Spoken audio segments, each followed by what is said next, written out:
Okay. Hi, everyone. So welcome to today's HIT seminar. So we are very delighted to have Professor Rene Bellwied with us today. He is the MD Anderson Chair of Physics at the University of Houston. He received his PhD from the Johannes Gutenberg University in Mainz and was a postdoc at Stony Brook. He was a professor at Wayne State for 20 years. And after that, he moved to Houston to head the nuclear physics group there. He's a member of STAR and also ALICE since 2010.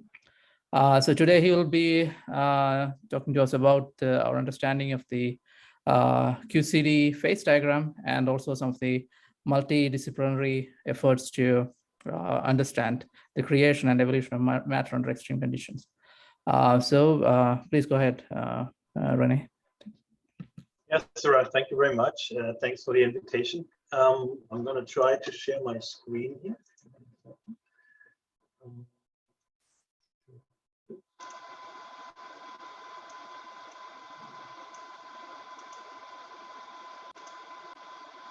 Can you see my slide? Yes, I can. Okay, good. Yes, yeah, so thanks again. Hold on, some sort of sound turned on. Did you turn on? Someone on the phone is not from my side. Am I the only one who can hear the? I can hear that. I hear it too. Background. Oh, that's better. Okay. What, better or not? Yes, it's much better. It's much better. Okay. Good. Yeah, thanks again for the invitation, Suraj and Xinyan. What I will try to do is give you a little rundown of certain topics that myself and my group have worked on in the last few years, which have to do with matter under extreme conditions, but in different areas of the QCD phase diagram. And the reason why I'm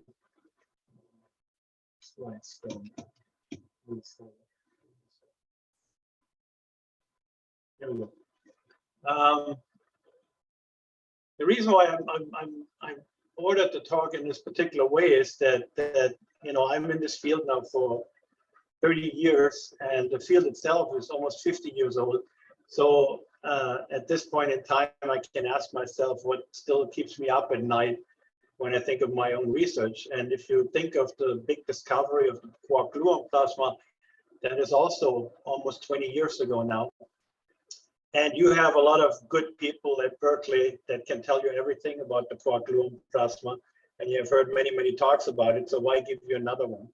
And the general idea of the talk is where do we go from here, but it's going to be a very personal opinion of physics that I'm personally interested in, which is very often connected to bulk physics, flavor physics, and not so much jets and things that you work on a lot at Berkeley also.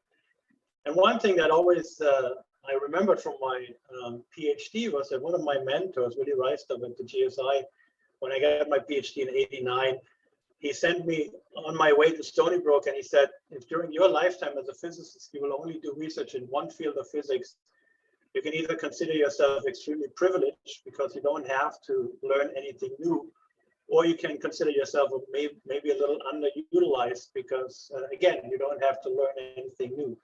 So I felt that was very interesting. And if I look at people in my own field, I met a lot of more senior people that came from other fields and then joined relativistic heavy ions in order to you know, live out their career.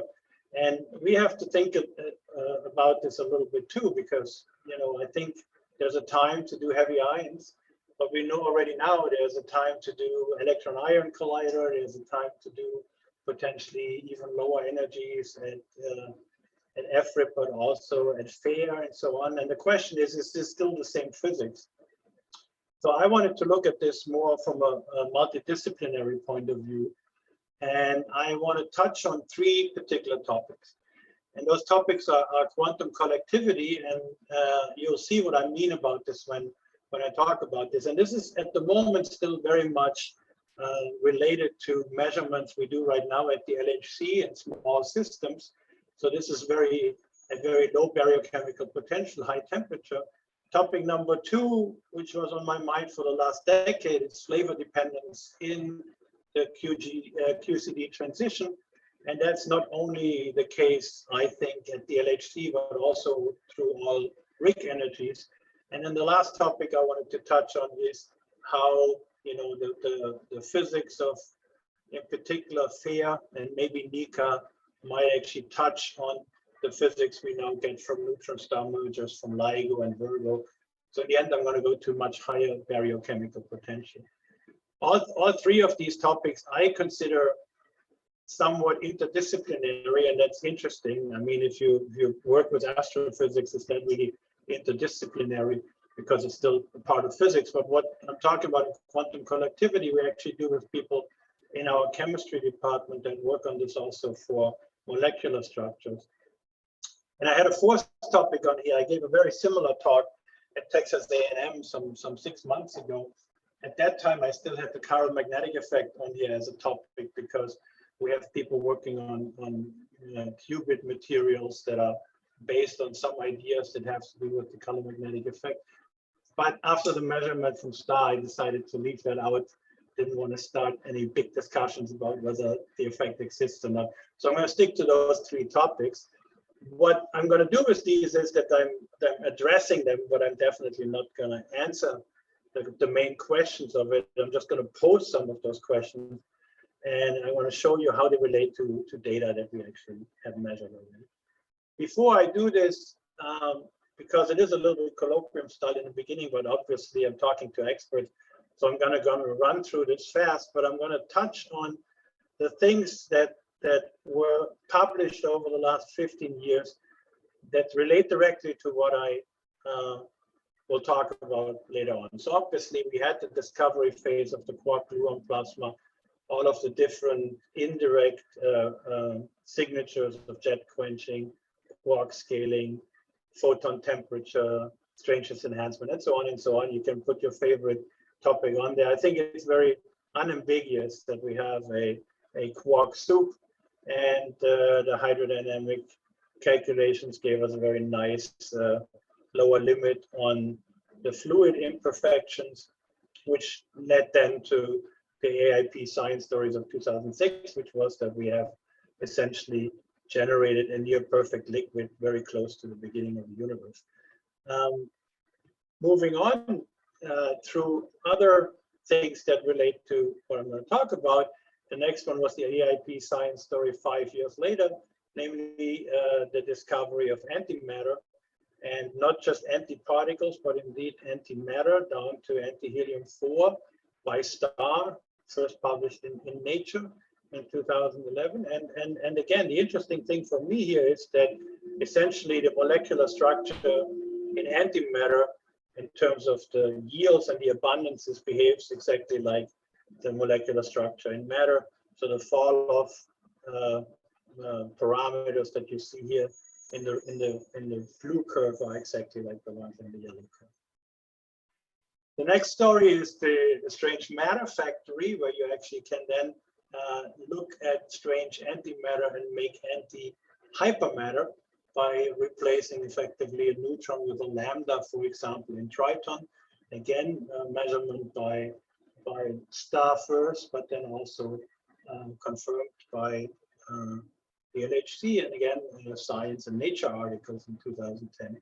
So strange quarks replace light quarks in basic nuclei and form metastable matter, and it definitely gives you some idea that it might be interesting to look for more and more exotic matter in the strangeness sector, which then leads together with the Nature Physics article from the LHC in 2017 to the issue of, do I have strangeness overproduced?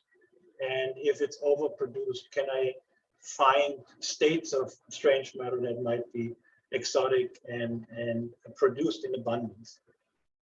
And one of the things that I will come back to, which comes directly out of our research over the last few years, is the idea that we believe that it's not only overproduced, but it's also emitted earlier at an earlier time at a higher temperature than the light quark matter, than the protons and pions. And you see here already two plots that I will come back to later when I talk about this issue in detail.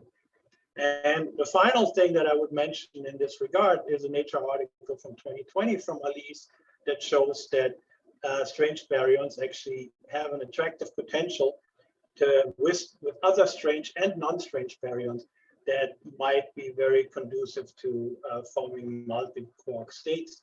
The ones that everybody has looked for already is the H-type baryon, hasn't been found, but you see this attractive potential in the proton multi-strange baryon interactions here. I'm not going to go into detail into this. If you want more detail, I point you to the Nature article that was just published, I think, in just about 6 months ago, I would say.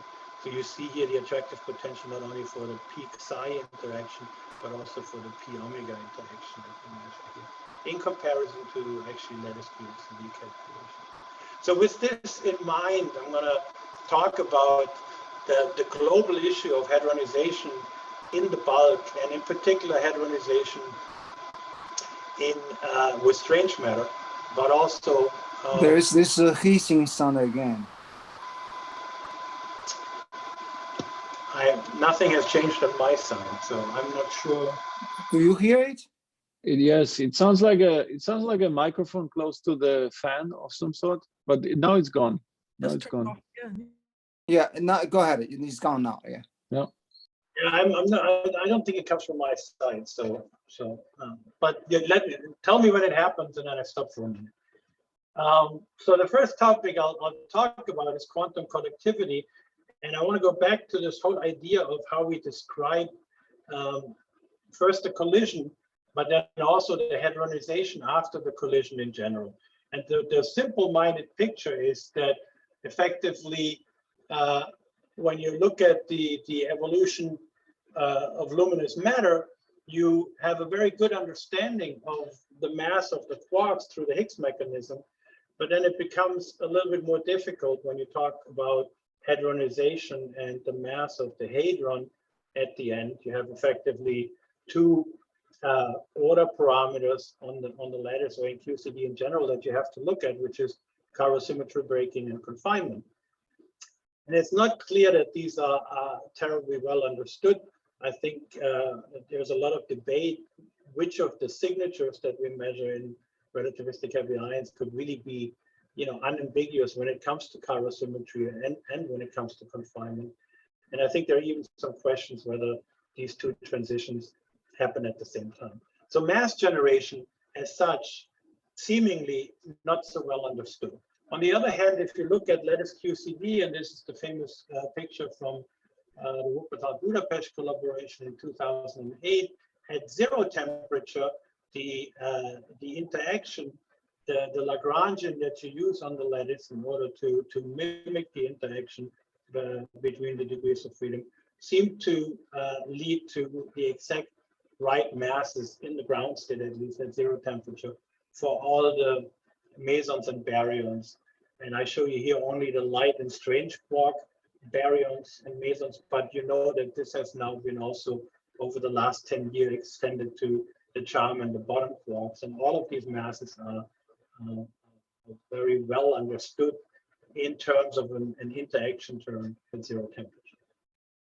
At finite temperature, this is an interesting question, and one of the interesting things that has transpired from lattice QCD again over the last 2 decades, I would say, is a real good understanding about the continuous phase transition from hadrons into quarks and gluons. And what I'm showing you here are susceptibility as order parameters and susceptibilities of all the conserved quantum numbers: isospin, charge, baryon number, and then I'm also showing you the up and the strange quark susceptibilities. And to first order, you can average these. You can do a two-slope approach to each of these curves, average the crossing points, and you get a pseudo-critical temperature. The interesting thing that I would point out already here is that all of these slopes are slightly different. So the quantum numbers are not so well behaved when they go through a continuous phase transition. They kind of like to probably cross over at slightly different temperatures, and that will become important for one of the topics that I will talk about later on. One thing one should also not forget, and that brings me to the issue of quantum collectivity, is the fact that this is done under the assumption of a grand canonical ensemble in an infinite volume calculation. It's not a dynamic calculation. It calculates it effectively at a fixed Euclidean point, and you need thermal equilibration in order to apply this type of lattice QCD in the first place. So an intrinsic assumption of thermalization, which is also true for the other very successful picture that we have applied over the last 2 decades, which is statistical hadronization models. Effectively, the idea of freezing out at a particular freeze-out temperature, which one could then also relate to the hadronization temperature. And this is a very successful model. It led to a Nature article just a few years ago that is pretty highly cited now. And you see over 9 orders of magnitude, it describes the yields, the emission yields of particles extremely well. Yeah. There are, I would say, 2, 3 puzzles, and people might disagree with me whether they're still puzzles or not. I still kind of think there are puzzles. The one is, how can the system thermalize that fast? Not with respect to the actual chemical freeze-out temperature, but with respect to the hydrodynamical evolution that you have before, where you have the system, where the condition to some extent is that the system thermalizes within one Fermi over C. And that actually made me think about quantum collectivity, and that's what I will talk about first. And then the other question is, how can both hypernuclear and molecular states that have binding energies in the keV range really show a freeze-out temperature of 156 MeV and not dissolve in this kind of heat bath that they're in? And Volker and Dima have done some interesting work on that with respect to detailed balance, and that's maybe one possible idea how you can get out of this. But the thing that we always took at face value is this idea of thermalization of the system really, really fast, and then fixation effectively of the entropy to baryon ratio in already the initial state and no more changes to this. And again, one should point out that these calculations also, when it comes to thermal models, have no dynamics. It's not a first principle calculation. It works really well, and it gives you seemingly a single fixed temperature, which turns out to also not be true in my picture. So I'll come back to that in the second part. But the first part of the talk has to do with a probably radical idea of trying to understand seemingly thermal systems that are not thermalized. And the reason why this came up is the idea that when we describe the initial collision between 2 partons, the parton-parton interaction, we kind of completely ignore that we don't have single parton interactions. What we have is a proton-proton interaction, and that's what I call entanglement. The entanglement of the interacting quark with the diquark that is not in the collision is completely ignored. So we don't really treat the system quantum mechanically. What we do is we treat the system as a quark-quark interaction and completely ignore that these quarks are actually deeply embedded in a reduced density matrix. They share a wave function with the other 2 quarks. And the question is, could that have an impact when one looks at that? And so the idea is whether one can measure signs of this entanglement with the quarks, and not only the entanglement with the quarks that are in the initial proton, so transverse entanglement, but also longitudinal entanglement between the 2 quarks that are actually interacting. So you have essentially a 3-dimensional entanglement matrix. Can one potentially measure that? And there were some theoretical papers that were written early on by Dima and company, also by Flörschinger, Berges, and Venugopalan. I wrote a paper about this, trying to push this to an idea of that the system actually does not decohere when you go from proton-proton to lead-lead, that you preserve the coherence of the entanglement and therefore could describe some of the heavy ion system in the same way that one could potentially describe a proton-proton system. And that was just a little musing in 2018, so I never really published that. And then Dima wrote a paper with Thomas and two in 2019 where they actually looked at data. And I'll show you this in a second. But the general idea is that you have transverse entanglement, proton confinement, then you have longitudinal entanglement through the string formation. And the question is, could the final state multiplicities be impacted by this initial state entanglement? And one reason why this came up in the first place is that there were some very interesting, and that's why I call it to some extent multidisciplinary. There were some very interesting measurements done early on in 2016 that led to the theory papers in 2017, but then also a probably even more interesting measurement in 2020 that I point you to explicitly because these are not measurements in our field.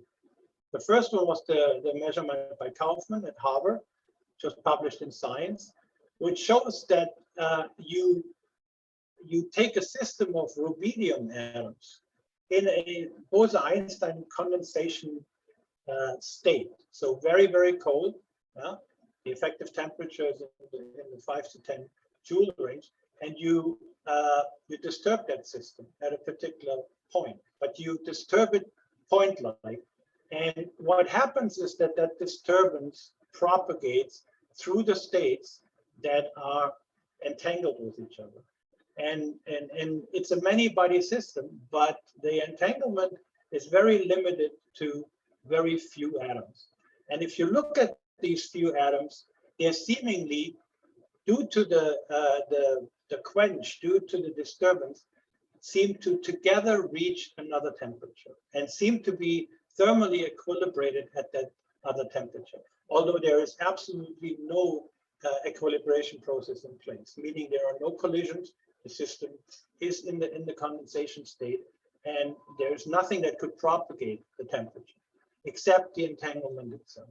So that was very interesting. It was a very cold system, and it only impacted the really neighboring atoms. So people said, well, it's nice, but A, it's not high temperature, and B, it's a very, very limited entanglement. So there, the 2020 measurement by Kong et al., which was published in Nature Communications, is probably even more interesting, because this group showed that essentially when you have high temperatures and strong random interactions, that does not destroy the coherence, the quantum coherence between the entangled state. And therefore, the entangled system can actually grow, in their case, to many thousand participating atoms. Yeah? And in this particular entangled state, again, the state itself looked thermalized. So quantum entanglement can lead to a seemingly thermal behavior, although the system does not have the means to propagate through collisions or whatever you choose in order to generate the equilibration. It does not have the means to propagate the actual energy that it needs to thermalize. So what you have here is a situation in which particles that share a common density matrix because they are entangled, they have a common wave function, that these particles seem to have a collective behavior. So you can obviously now play around with this in a system where you have quarks connected or entangled to other quarks, either by the proton itself or through the string in longitudinal direction. And if you go to the early papers that I showed you, essentially Fleischinger and company worked out the longitudinal part of the entanglement, and Dima and company worked out the transverse part of the entanglement, which then leads to a density matrix, and therefore you can calculate an entanglement entropy. And the question then becomes whether this entanglement entropy is one-to-one equivalent to a thermodynamic entropy, which you then can use in order to calculate a final state multiplicity distribution for itself. And one interesting idea came out in this paper from Dima and Thomas, where they said, let's look at the distribution of particles, the simply charged particle distribution, effectively in a particular PT range, in the bulk, if you want, as a function of x, as a function of the momentum transfer. And so the idea is that when you go into a low x system, effectively the gluons take over, gluon saturation, CGC type picture.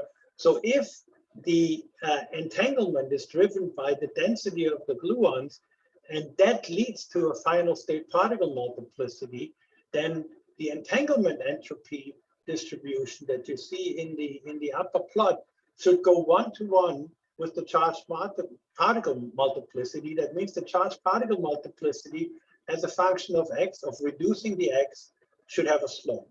Whereas if you calculate the exact same thing in Pythia, you get the blue curve, which is effectively driven by the Boltzmann entropy, and that's exactly what you're getting in Pythia 6 or Pythia 8, or any isolated event generator that does not take into account reduced density measures. So this is a pretty clean, relatively easy thing to measure. And we have measured this now in RHIC with one of my students. We haven't gotten it approved yet, so I'm going to show you this from CMS, which is the lower plot. And indeed, it seems like that if you have a measure of x in your experiment and you plot it against the charged particle multiplicity, so you're replacing effectively this axis with the charged particle multiplicity, and this axis, x is actually calculated in a particular way, and this is nicely described in this paper from 2019, by the rapidity difference between the incoming particle and the outgoing particle. So you can measure a delta y, and then that delta y serves as a measure of x. So these are measurements that require large rapidity coverage, and so CMS is well versed for that. But you see, it's been done in CMS less than 0.5, less than 1, and less than 2. So we can also do that in RHIC, and we did that in RHIC. And what you can see is that all of these distribution, no matter over which rapidity range you really measure it, as long as you can line them up with the right x value, all show a slope. So it looks like there seems to be something to it, that the gluon density is really driving the final state particle density. And if you go to low x, where the gluons are more entangled than at high x, you get this interesting effect. So the questions, this is most of what I wanted to say for topic 1. So the question is whether the collectivity that you measure in the deconfined phase is due to the actual thermal equilibration of a system of quarks and gluons, or is it simply due to quantum entanglement? And that becomes very interesting when you think about the question of how small a system do I need to have a quark gluon plasma. So at a minimum, this is an interesting effect in PP and in EP. Yeah?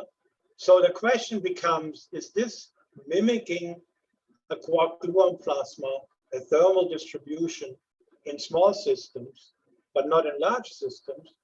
Or is it the reason for a seemingly thermal distribution, not only in small systems, but also in large systems? Generally speaking, it's a little preposterous to drive this idea to heavy ions, because clearly the interactions that you have in the system should take away the coherence that you have from the initial entanglement.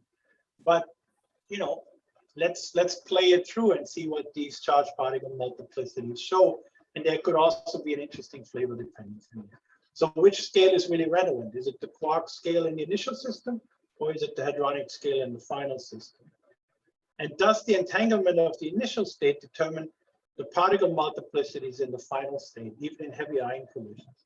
And that goes back to the idea of how many particles in the final state are actually attributed to a single string entanglement in the initial state.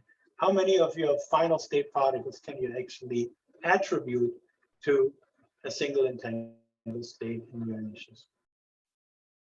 that's all I had for topic 1. Topic 2 is probably a little bit less esoteric and very well described by data. So I think this is probably a little bit easier to understand, but you can put it into some kind of lofty dependence by saying this could happen during the cooling of the universe, and if it happens during the cooling of the universe, then you probably have some interesting physics that might come out of it that relate to topic 3.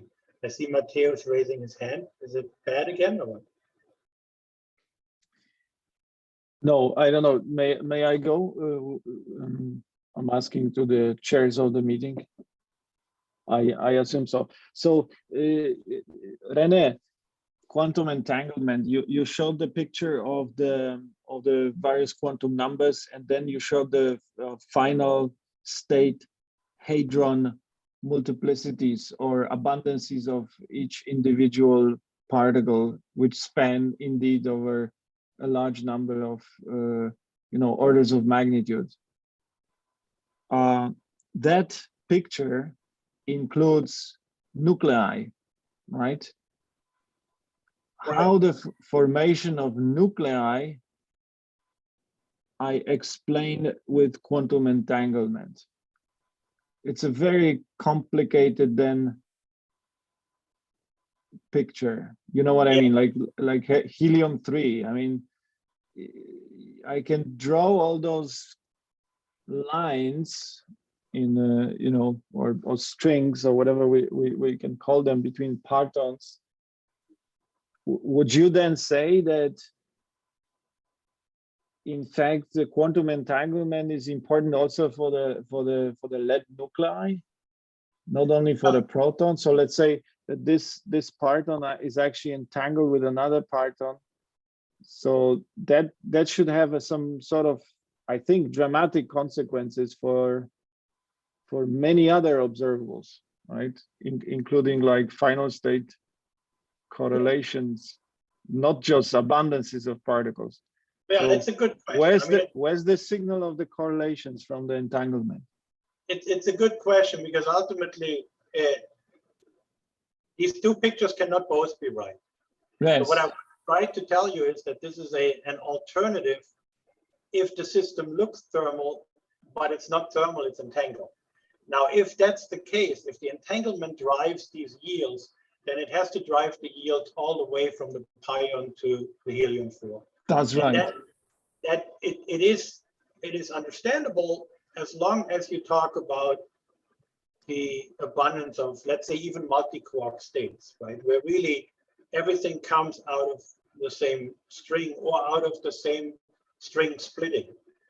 It becomes explicitly difficult when you look at molecular states that should have been formed earlier. But the interesting thing in that same picture is that if it is driven by entanglement, then it's also understandable that all of these particles have the seemingly same temperature, because that temperature is effectively driven by the initial quench, if you want.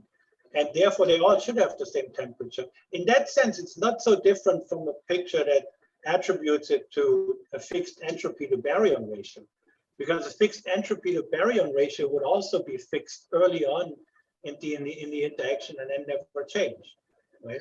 But you kind of agree that to create helium-4 from essentially a bag of partons and is a stretch, right? It's like I agree. I think the question they pop all of a sudden into this configuration and they remain to be bound. I mean, okay, maybe I have to think a little bit more. Mm-hmm. Yeah, I don't think they're coming from a single string. I think the question would become, if you have a color rope or a flux tube, how many particles can come out of there, and which baryonic states can come out of it, and how do they coalesce?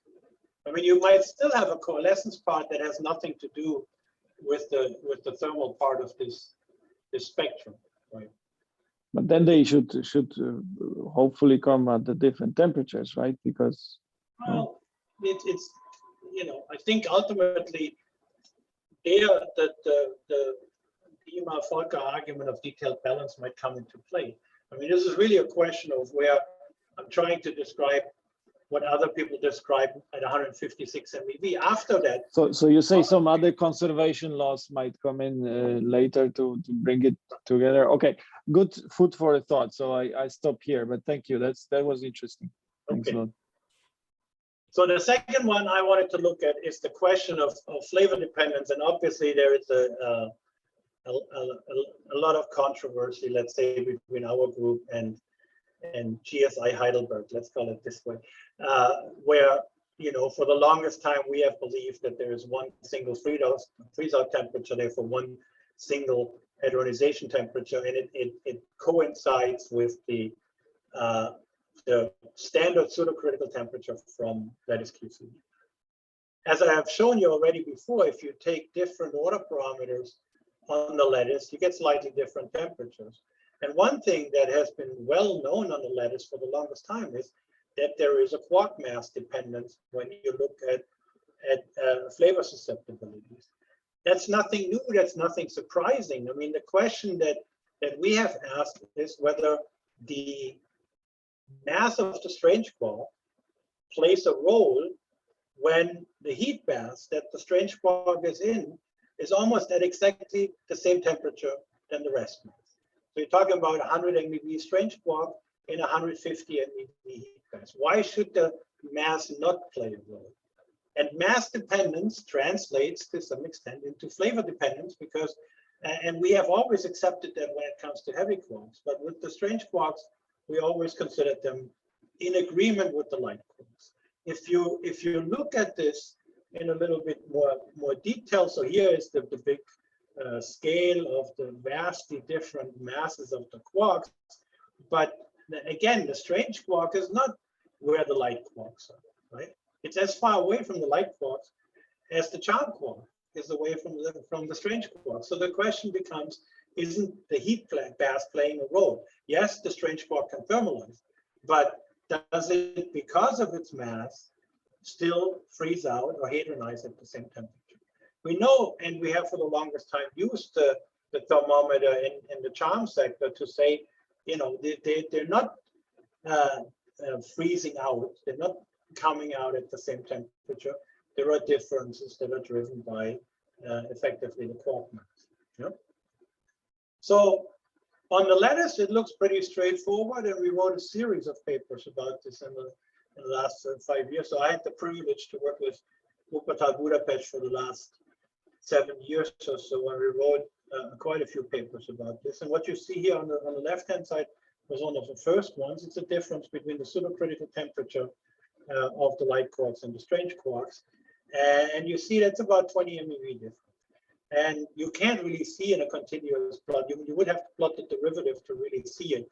But where the lines are, that's really where the pseudocritical temperature is for these two. And it becomes very dramatic. And I show it here not as given by the pseudocritical temperature, but as a deviation from the hadron resonance gas. It becomes extremely dramatic when you do exactly the same for the charm quark. So here it looks like the agreement with the hadronic phase described here by the hadron resonance gas happens around at 150 MeV for the light quarks, let's say 170 MeV for the strange quarks, but 250 MeV for the charm quarks. One has to say this is also in line with an ideal gas of charm quarks and not a system that goes through hadronization. But the susceptibility itself shows these very interesting temperature differences. So we then took one of the proposals by Fridtjof Karsch from 2012 to determine the actual freeze-out temperature,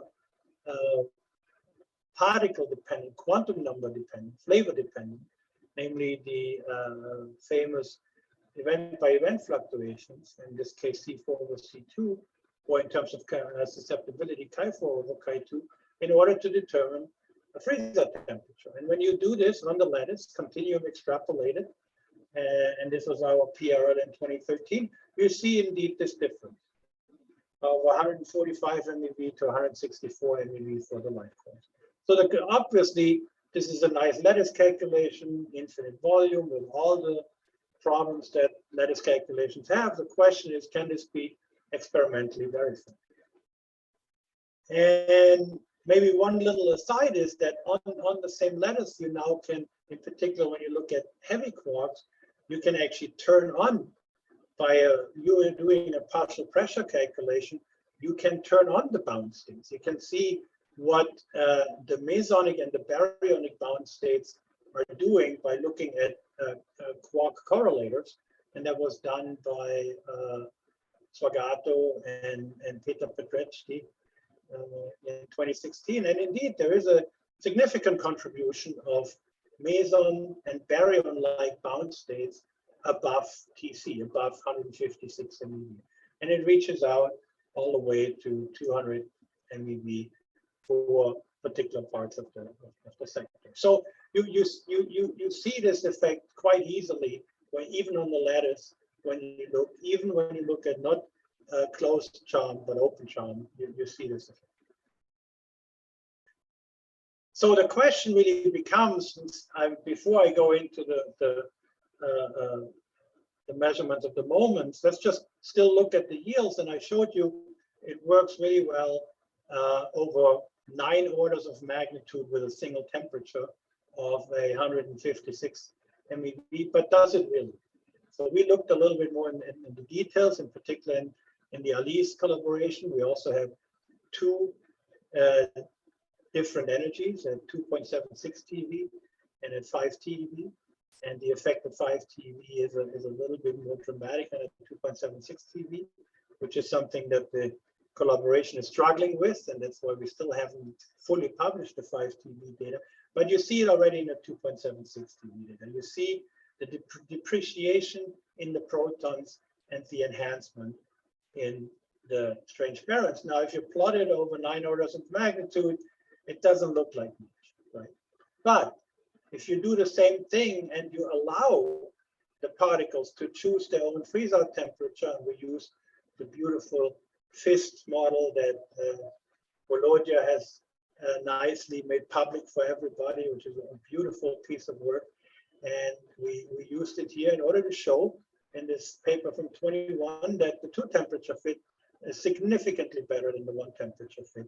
And in particular, it points explicitly at the separation of strange and light quark particles. So you really get a nice agreement, not 3 sigmas minus 3 sigmas away, but within 1 sigma effectively, you get a nice agreement for 2 temperatures that are about 20 MeV apart. And that is clearly not a big deal. It's actually a nice verification of what we've shown on the lattice. So the lattice QCD is in agreement with the yields. Now, if you have 1 temperature, you try to save that 1 temperature for as long as you can. You can do a lot of different things here with resonances that might bring you closer to a single temperature fit. The question is really, is that necessary, and has it been really done consistently over all the different particle states that you're looking at? And I leave that up to you. I leave it up to you also because we don't have to look at the yields. We could also use the fluctuations, and we're probably more sensitive to that with fluctuations than we are with yields themselves. So we don't look at the integrated yields. We look event by event at the mean, the variance, the skewness, and the kurtosis of a particle distribution. Particle distribution that is unique to a particular quantum number. So protons for the baryons, for the strangeness, kaons, lambdas, the particles that you would expect to represent the light and the strange quark sector if you want to make that distinction. And I'm glancing over some of the details, but we're doing this now for more than 10 years, and many other groups are doing it too. So I refer you to a lot of the papers rather than going with you through the nitty-gritty. There's a lot to be said about fitting something with a hadron resonance gas, as much as there is to be said about fitting something with lattice QCD that comes out of the data set. A lot of issues with acceptance, a lot of issues with feed down and things like that. For the moment, please trust me that we're aware of this and that we have taken care of them as much as possible.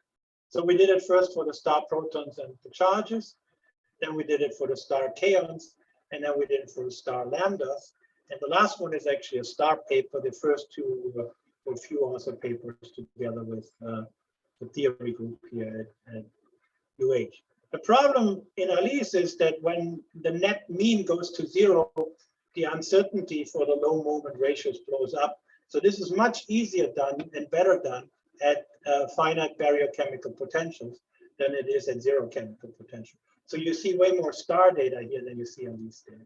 Star data are very famous. PRL in 2014 for the net baryons for a completely particular different reason, right? This were measurements we made in order to find a critical point. We explicitly do not look for the critical point. That's why we do not look in this analysis at the kurtosis. We're looking at C1 and C2. We're looking at the mean and the variance and try to get a freezer temperature out of it. And there the error bars are very good. Not a lot of controversy, not a lot of dips to discuss. So we're looking at essentially the C1 over C2. You should see it here for the net charge is published in 2014 and the net kaons published in 2018. We didn't even put it on the plot in 2014 for the protons because we were hoping for a critical point, and we thought there's not really any physics in the lower moments, but there is physics in the lower moments. And the physics that you can see in the lower moments come from using a fully developed hidden resonance gas and trying to describe the net protons and the net charge measurements simultaneously. And charges are dominated by the pions, protons are protons. So these are two light quark moments, and you can use those in order to calculate a light quark freezer temperature. We did this in this paper by Alba, and these are the blue points. And then we did it again with the Wuppertal-Budapest collaboration on lattice QCD, and these are the red points.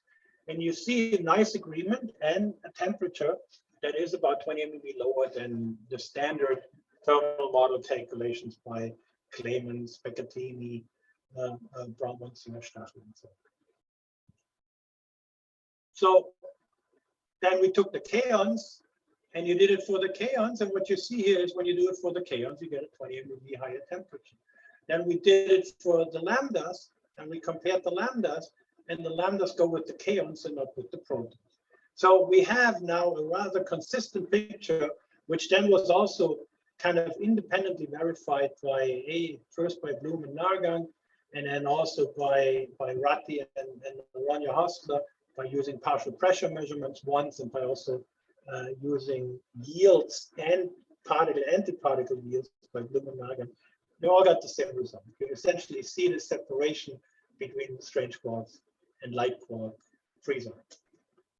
So it's quite exciting. You can show that there is the flavor dependence. Obviously, the flavor dependence grows with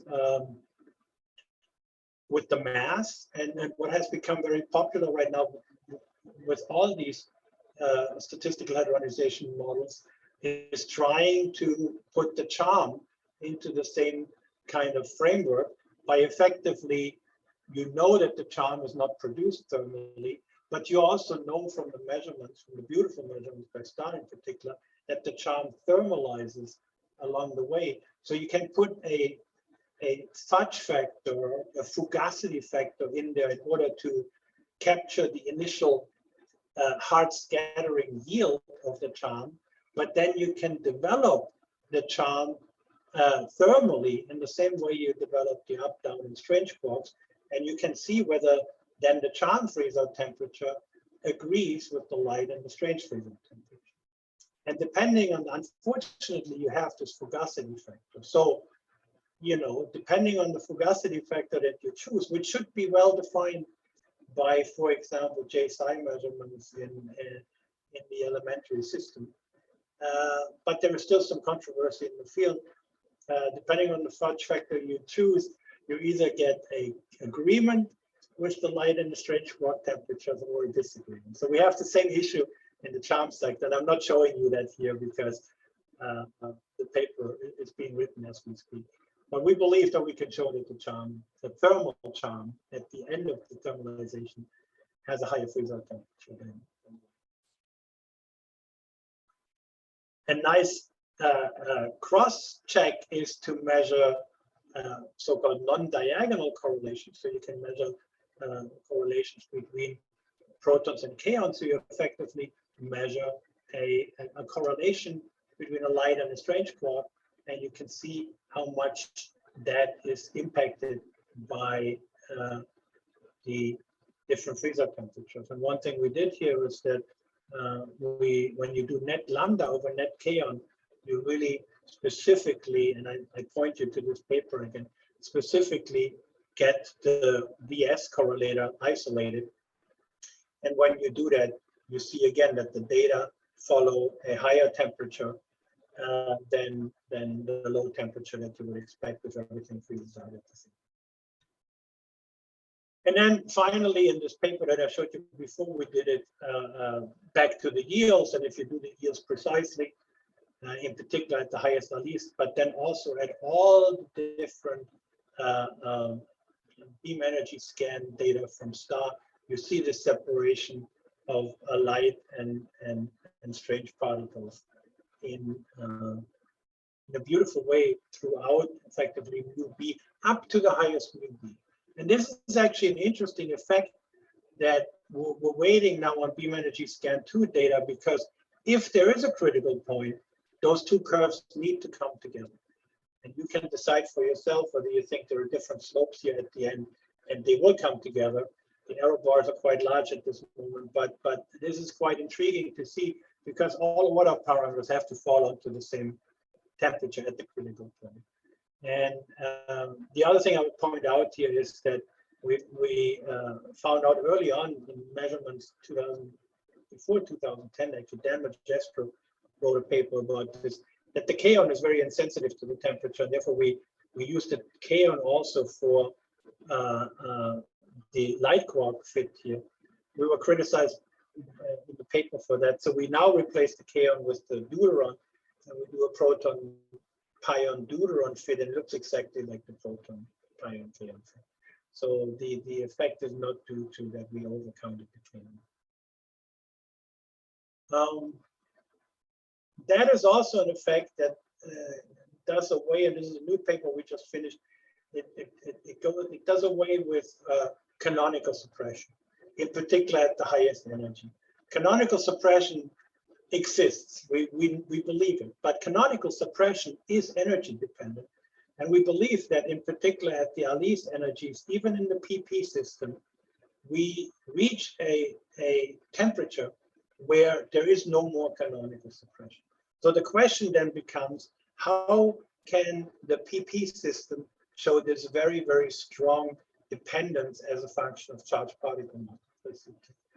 And you get exactly that dependence when you allow a 2 temperature fit between the strange particles in the numerator and the pions in the denominator. If you put two temperatures in, the curves you see follow the data almost perfect. And I point you to that paper for more detail, because I think I might be running out of time. I don't have. So, how much time do I have, Suraj? Do I have some time? Yeah, close to an hour now. Maybe okay, another 5 minutes. 10 minutes. I'll make the last one short, because it's just pretty pictures. So, Rene, we have the noise again. Yes, just now. I don't know. I really don't know if it's you, but. So Raj, when you mute, let's see whether it goes away. No, it's not me. Well, it's maybe gone. It's gone again. Okay. Gone again.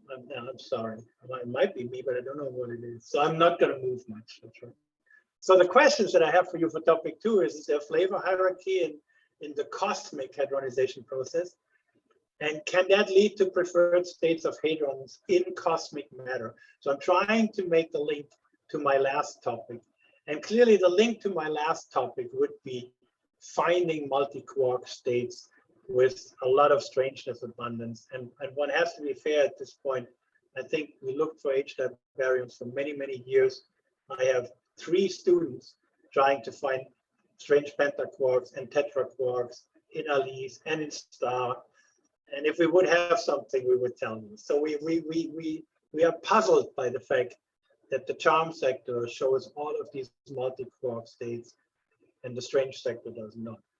But if the strange sector, with the enhancement factors that we have in the strange sector, would show these states, it might be quite interesting for the topic number 2, but also for the topic number 3.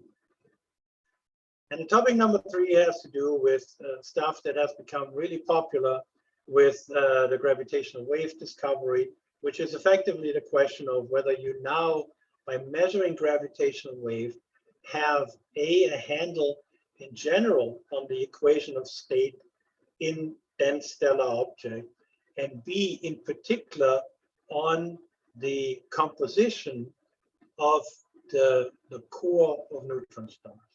Is the core of neutron stars still neutrons? Is it hyperons mixed in with neutrons, or is it strange quark matter?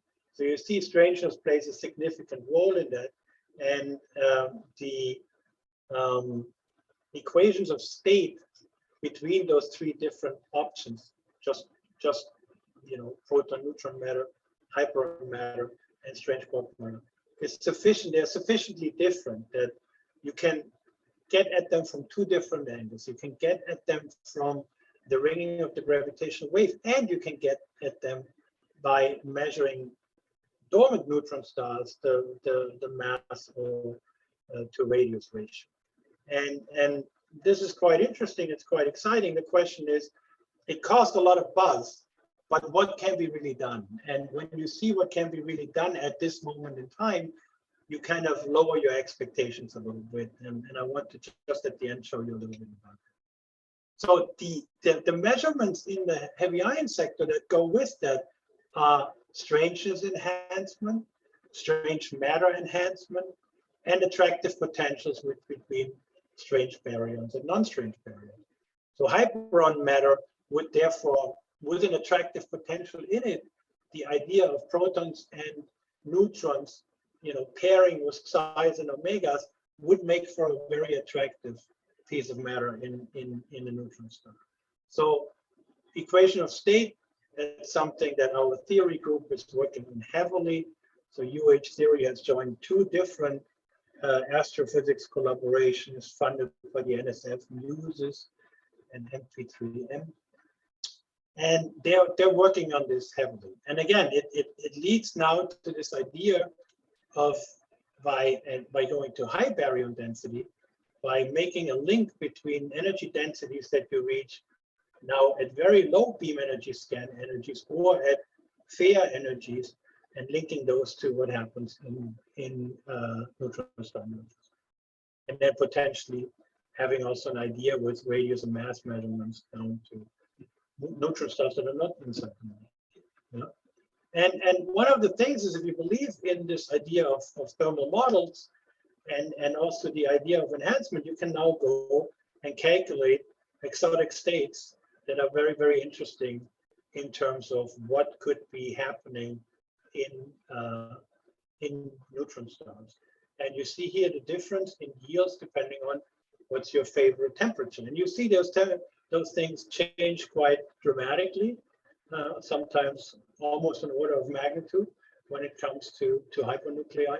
So this is quite interesting. And this is actually a calculation by Anton and RHIC and then the Frankfurt group has shown that effectively the simulation of a neutron star merger gives you almost exactly the same energy density that you reach in measurements in the QCD phase diagram at around the 3 GeV range. So let's say fixed target mode in star or fair results with probably significantly higher luminosity in a few years from now. And the idea that you can now mimic a neutron star merger in the laboratory opens up very nice possibilities. But one has to be clear about what you can measure. So essentially, the neutron star merger dynamics breaks down into 3 parts: the in spiral, when those two guys come together, the merger itself, and then the famous ring down. And the ring down is actually what you're interested in. The frequency of the ring down and the magnitude of the ring down is what could potentially tell you something about the inner workings of the neutron star. And the reason for that is shown in two plots I stole from Luciano Mazzola from Frankfurt. The one is that the shape that I just showed you in a cartoon, so this is effectively your cartoon down there, depends very strongly on the mass of the neutron star, and depends very strongly on the stiffness of the equation state. So these are the two axes here, if you want, from a soft to a stiff one, and then from a light mass, 1.2 solar masses to 1.4 solar masses. Not so dramatic, right? So it's that, but you see that it makes quite a difference in the behavior. And it mostly makes a difference in this ring down thing. And that becomes very interesting when you look at hadronic matter in the core of the neutron star versus quark matter in the core of the neutron star. The ring down phase with quark matters gets extremely short. Here again, a significantly higher mass than I showed you before, but it doesn't ring down that long. And you see the ring down is not very much dampened. So if you have the tools to measure this type of frequency and this type of amplitude, you have actually a measure of that. The problem is you don't right now.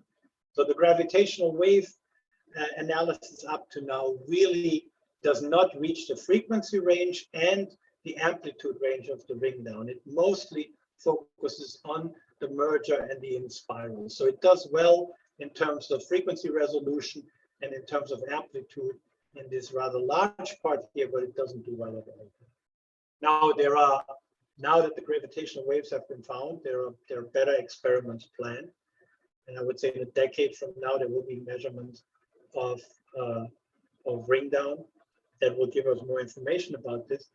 But you can also look at this differently. And we started a program with our computer scientists where we looked at the part that we're interested in of this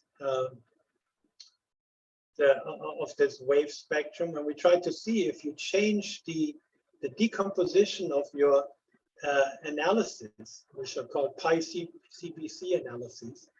And if you look at how the LIGO data are being analyzed, you can find a way of reducing the signal to noise ratio to a level where at least the first part of this ring down might become visible to you. And we spent a little bit of time on that. It's brand new, doing that for a few months only with some computer scientists.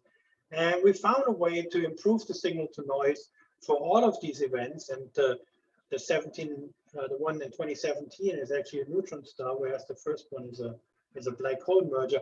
But we can reach some 5–6% improvement, and we're slowly working our way with that improvement into the analysis of at least the first phase of the ring down. Now, to be honest, that's not the phase that you're so interested in if you want to distinguish hyperon matter from quark matter. But you know, it's a start. So that's something we were pretty excited about and worked on.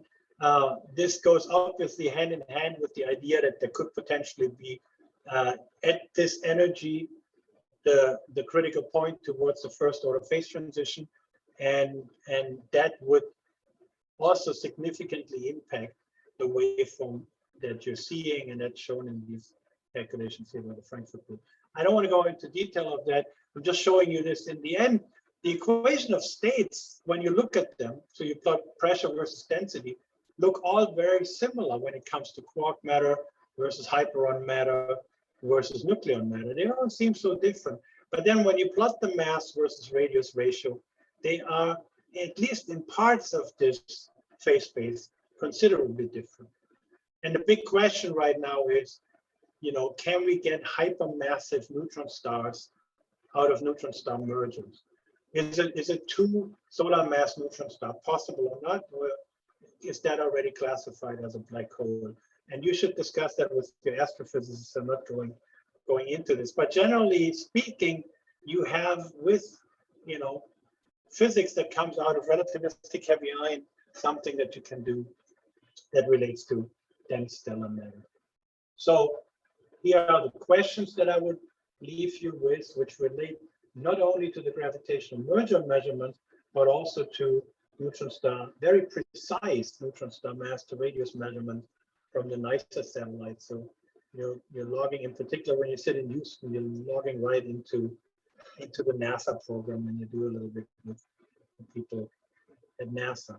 So my final slide is pretty straightforward. I just wanted to get across that we're entering a phase where the deconfined quark-gluon matter is really being used in condensed matter, in particular when it comes to material science based on topological charges. So the idea of building a qubit system out of topological qubits that are effectively the same thing that we will measure in current magnetic effects. It relates also to QCD.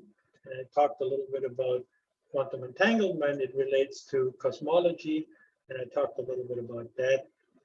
It also relates to string theory, but I think that has run a little bit out of favor with the fact that we really haven't found much more than the Higgs particle at the LHC yet, and that part needs probably some revitalization. So thank you very much for listening. I want to thank my gang at UH that worked with me on this. So we have pretty big right now.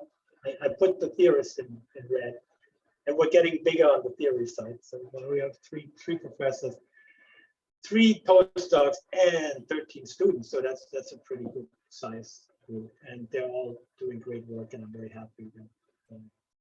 Thanks a lot. Thank you, Rene, for this very nice talk. So yeah, if you have questions to Rene, please raise your hands or just go ahead.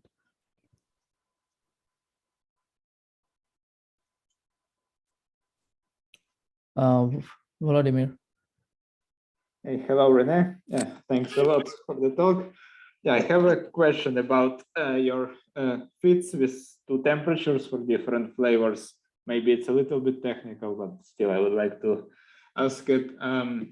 So you made this nice connection to quark number susceptibilities in lattice QCD. But when you fit the yields, as far as I understand, you have this assumption is that it's not just strangeness which is fixed at higher temperatures, but all the yields of all the individual strange hadrons are fixed. Is that correct? That's true. The yields are fixed. Yes, but what I mean is that the yields of like lambdas, psi's, they are all fixed. Their ratio is fixed as well. So what I'm wondering is whether it might make also sense if you fix the amount of strangeness, but you could still allow strangeness to be exchanged between hadrons. And in my opinion, this would maybe make a little bit more natural connection to the quark number rather than to, because on the lattice you don't have numbers of hyperons individually, but number of strange quarks, right? Well, I mean, the fit is based on the measured yields, right? In particular, the one that I'm showing you here. Yeah. So the measured yield, what you're saying is that I should assume inelastic collisions after freeze-out. No, it's more like exchange of strangeness. Well, inelastic with respect to hadronic content, but you still have like the number of strange quark does not change anymore. That's what freezes out at higher temperature, but you can still have change in the number of let's say lambdas relative to kaons or lambdas relative to psi's. That strangeness could flow between those hadrons. That's my comment, and I wonder if this picture would maybe be. Yeah, I think that goes back to the idea that you essentially have not a separation between kinetic and chemical freeze-out. You effectively run the particles to one temperature, right? So Yeah, what Whitehouse and Mascalis have done in Heidelberg.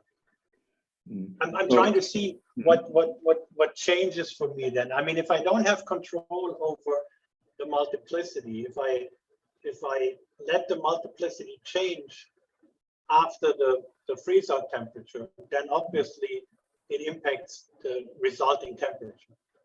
So I could drive the strangeness temperature down to the light quark temperature if I allow what I would call inelastic collisions. But that's no, but the difference then becomes but there is the difference to the standard picture is that you have the constraint that the total number of strange quarks and anti-quarks cannot change anymore. That would be the difference to the standard picture. That you really do have freeze out on the level of strange quarks, but not on the level of strange hadrons. Yes. I mean, that might also be connected to the correlation volume, then, right? Because ultimately you could say that that's the difference. That's the reason why you have different volumes for the light quarks and the strange quarks. I'm not sure. I mean, I think there's a pretty. I feel that it's a pretty radical picture because ultimately you need to get you have the SS bar conserved, but you don't have the hadrons conserved at chemical freezing. Yeah, well, then it's not a freeze out of hadrons, but it's a freeze out of strange quarks. Freeze out of SS bar. Yeah. Quark pairs. Yeah. Yeah. Let's discuss it next week when you're here. Okay, looking forward. Thank you. Yep. I know, please go ahead. Yeah, hi Rene, this is Hi. Hi, I have a question also around this area. You say there's a hierarchy you call the flavor dependent of freeze out. Do you understand why hierarchy, why the flavor plays any role here in strong interaction? Flavor is not, should we call it mass dependent?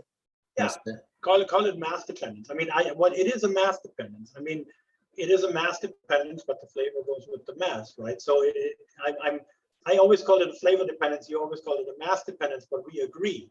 I mean, the point is that if the rest mass of the quark is of the size of the thermal heat bath, it cannot be ignored, and it will push the freeze-out temperature up.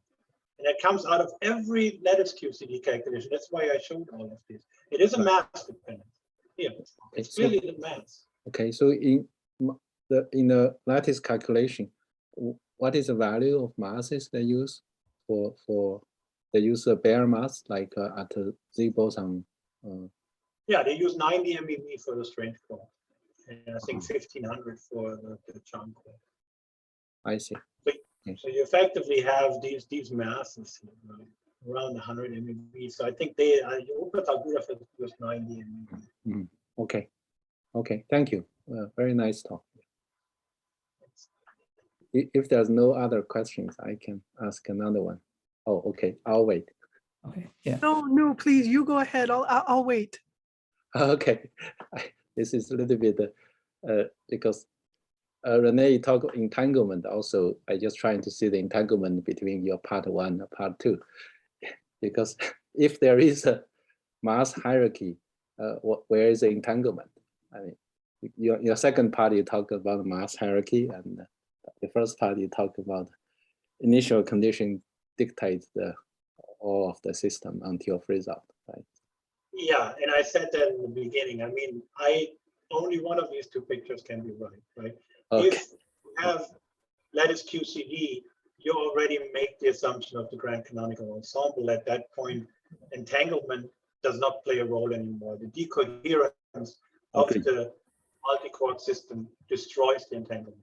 Agreed. Yeah. Thank you. I mean, one thing I wanted to point out, like I said, I made the connection a little bit to heavy ions, but in the proton system, this is a very interesting idea why the small system seemingly looks thermalized, although it might not be thermal, right?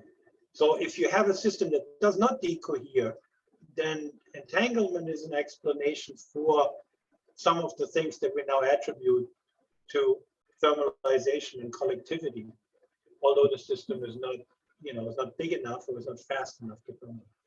Okay. Yeah. Thank you. Hi, Rene. Thank you very much for your talk. Back on slide 14, when you were talking about proton-proton collisions, you mentioned diquarks. A diquark is, do you have a diquark spectator in your in the internal structure of the proton? Like, what were you thinking of it when you said that? Well, if you follow the calculations that my theory colleagues have done, in particular, where am I now? Like Flösching and Rene Bellwied Jan, they take all three quarks. They have a common wave function. They calculate a reduced density matrix, but they don't pair the two quarks into a diquark. You know, and I think the issue of diquark versus single quark in the proton is really a question of how you hadronize into the baryon state. Right? I think there is evidence for diquarks in the system, but as soon as you put the diquarks into the system, you get a different baryon yield than when you put three quarks into. When when you don't pair them, it gives you a different baryon production than when you pair them in Pythia, for example. So I would say what you get closer to the real yields that you measure in PP when you have a diquark structure. Now, is that enough to say there is a diquark? I don't know. Okay, indirect evidence, I guess. Right. Okay, that's very helpful. And then on page, when you were wrapping up like topic number 1 on slide 18, but you mentioned like the question of how big of like what's the smallest quark gluon plasma could be. Rene, do people go down as small as 2 nucleons when they ask this question? Like, what's the smallest possibility? Well, it's an interesting question because when you go, let me bring up a plot where I can see this nicely, which was affected when I was in the beginning of nature. Sorry, I'm flipping, but I get that.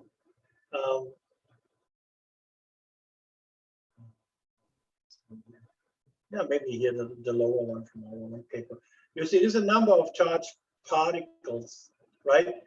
And the crosses are proton-proton, and the crosses go up to, can't see it so well here, but they go up to about 50. I think.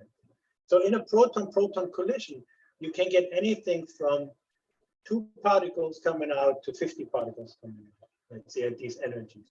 And the question now becomes, is the system defined by the initial state, or is the system defined by the final state? As soon as we reach something like 50 particles, we seem to see collective behavior in a proton-proton interaction, right? Now, you can drive that all the way down. I think down to 10 particles, you can attribute measurements of anisotropic flow and other things we've measured to collective behavior out of a proton-proton system. But the initial state is always 2 particles, right? So it becomes a question of whether, we did not expect, I would say, that type of collective behavior in small systems, because we thought it's driven by the initial state rather than the final state. And there are alternatives. And I think one of the interesting alternatives in that regard for these small systems is the idea of quantum behavior, quantum entanglement, applying quantum mechanics to proton-proton rather than simple proton-proton collisions. And Rene, when you and Mateus were talking about like the question of helium-4 having perhaps like 1 flux tube, like when he asked his question, was his question secretly, is there a 12 quark color singlet state? Is that what you mean by 1 flux tube in this helium-4 system? Well, I mean, I think it was a good question, because how far can you drive the idea, right? I mean, at which point does it have to break down because your state is too complex, right? So the idea itself, yes. I think if you drive the idea all the way over, you say everything you measure even the molecular states have at that point have to come out of the string. You know. But that being said, we didn't measure these states in proton-proton. We measured these states in heavy ion collision. And the other question then becomes whether, for example, you could have string fusion into a larger flux tube, and then you don't require the 12 quark state, 12 quark singlet to come out of a single string, but to come out of a color rope or a flux tube. That's very qualitative, and I don't have any calculations to back that up. But the flux tubes idea was part of many of our event generators, you know. So in particular, transport codes that are being used at lower energies, like the idea that the density of quarks is so high that you effectively have to allow the strings to not be independent from each other, generate a flux tube, and then you're looking at the flux tube as the entangled state and not the single string. Rene, I'm asking because my collaborators and I do have a 12 quark color singlet for helium-4, but it's not as exciting as an entangled system. But Well, I'm hesitant to go into these what I call molecular states, so everything beyond the deuteron or something. But I'm very excited to hear that you have that. You know, I don't know how far to stick my neck out to say, yeah, that's what it is. You know? But not for sure yet. Better. Anyway, thank you very much. Thank you. Okay. Okay, thank you, everyone. I think we had quite some discussion, and thanks again, Rene, for this very exciting talk. Yeah, Thank you thanks very very much. much. Yeah, I think we can end here. Thanks, Thanks, everyone. Rene. Rene. Okay. Bye, bye. Thank you. Take Bye. care. Bye-bye.